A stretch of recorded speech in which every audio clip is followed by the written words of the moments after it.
সঙ্গে সরাসরি এই মুহূর্তে স্টেডিয়াম থেকে রয়েছে। হ্যাঁ দেখো, ম্যানেজমেন্টের সিকিউরিটি এমন রেখেছে যে সে নিজেই গেস্টের গায়ে ঝাঁপিয়ে পড়ছে। সালা এ কাদের মধ্যে এলাম।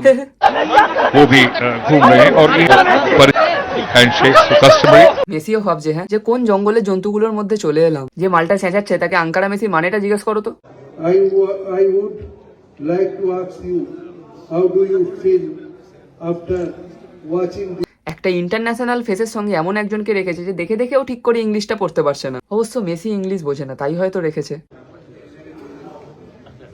মেসি ইংলিশ বলতে পারবে না বলে ওকে মাইকটা পর্যন্ত দিচ্ছে না। এই Messi, mic okay they.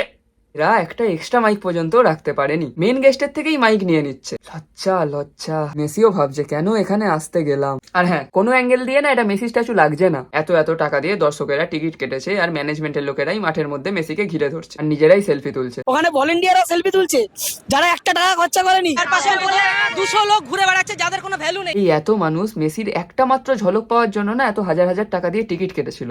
Hotels, everything there. It's up to 2 lakhs. I have done 3 flights from Nepal because ভাবো, দেশের বাইরে থেকে আসা মানুষটার এই আমাদের কলকাতা নিয়ে কিরকম অভিজ্ঞতা হলো। আর সত্যি বলতে এরা মেসিকেও বুঝিয়ে দিয়েছে যে আমরা কতটা মিসম্যানেজমেন্ট করতে পারি। A few autographs in as well.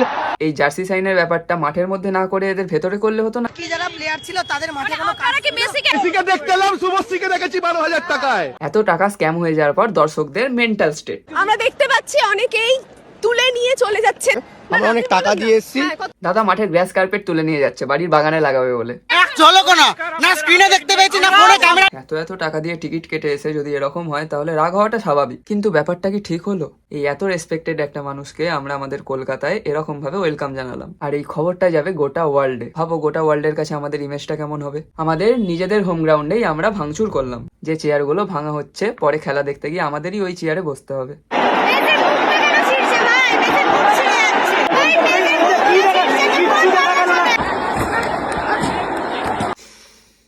এরা নাকি মেসি ফ্যান, হ্যাঁ, যাকে ভগবান মানে, আইডল মানে, রেগে গিয়ে তারই ছবি ছিঁড়ছে আর তার ছবিতেই লাথি মারছে। তোরা মেসি ফ্যান নয়। দেখো মেসি, সুয়ারেজ, ইনিয়েস্তা, পিকে, এটা কত সালের বুঝতে পারছো? এখন অব্দি আমি এটা ইউজ করি। কলকাতায় এরকম ডিজাস্টার হওয়ার পর মুম্বাই, হায়দ্রাবাদ, দিল্লি এই ইভেন্ট গুলোতে কি হয় দেখা যাক, কিন্তু আমি শিওর এরকম ম্যানেজমেন্ট হবে না। যাই হোক, কি আর করা যাবে। যারা গেছিল গোটকে দেখতে তারাই বাখরা হয়ে গেল। ইভেন্ট প্ল্যানারকে নাকি গ্রেফতার করা হয়েছে। তবে সাথে পলিটিক্স এর পাওয়ার থাকলে এদের কিছু হবে তো না। এখনো বিচার পেলো না আমাদের, আর এটাতে কি আর হবে।